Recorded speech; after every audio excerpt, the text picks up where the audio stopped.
La photographie est née pour observer et mémoriser ce que l'œil humain déforme et oublie. Parfois l'œil est aveugle et la photographie s'est développée pour enregistrer ce que l'œil ne peut voir, ce qui est invisible, insondable ou trop loin. Arrière-petit-fils du général Jean Sarrazin, Joseph Lacroix invente en 1891 le vélocigraphe, le premier appareil photographique français de reportage à 12 plaques escamotables intégrées, permettant des prises de vue rapides et instantanées. Dans les années 1900, il crée la fameuse nef Lacroix de la ville. Mais c'est en stage à l'Institut Pasteur que Joseph Lacroix réalise sa plus belle invention, la centrifugeuse auto-équilibre. Elle permet la numération des globules rouges et des globules blancs, dont le principe est encore appliqué de nos jours. Dans les bras de ce savant, rieur, aventureux, ingénieux et inventif, un jeune enfant a la chance de grandir dans la transmission auprès de son arrière-grand-père, qu'il prend lui-même en photo. Il a 6 ans.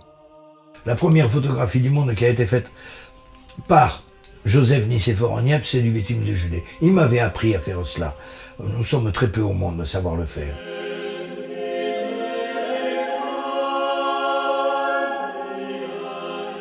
Toute sa vie, cet homme ne cesse de repousser les limites de la photographie. Il a pour allier la lumière, l'oxygène du photographe, et la volonté de développer une photographie capable de fonctionner par elle-même en autarcie. Nous avons commencé à créer des choses nombreuses pour les bateaux, pour les alpinistes, pour mon vieil ami Haroun Tazieff et toute son équipe fabuleuse, pour Guy Sauvage, pour L'Oréal, la repousse des cheveux. Cet autodidacte, chantre de l'anti-académisme et de l'anticonformisme, pratique savamment la déconstruction positive. Il examine, démonte et supprime ce qui ne sert à rien pour mieux adapter, moduler, créer et amener l'objet à sa fonction essentielle. À très grande vitesse, de l'infiniment grand à l'infiniment petit, dans l'air, sous l'eau ou dans l'espace, sur les plus hauts sommets ou dans les entrailles de la Terre. Cette longue période inventive l'amène à travailler avec les plus grandes firmes, d'Olympus à Kodak, en passant par Matra, Ilford et la NASA.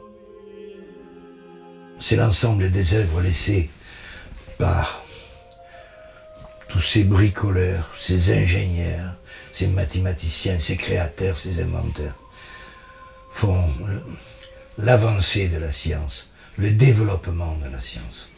Mais ce n'est jamais l'œuvre originale d'un homme de génie.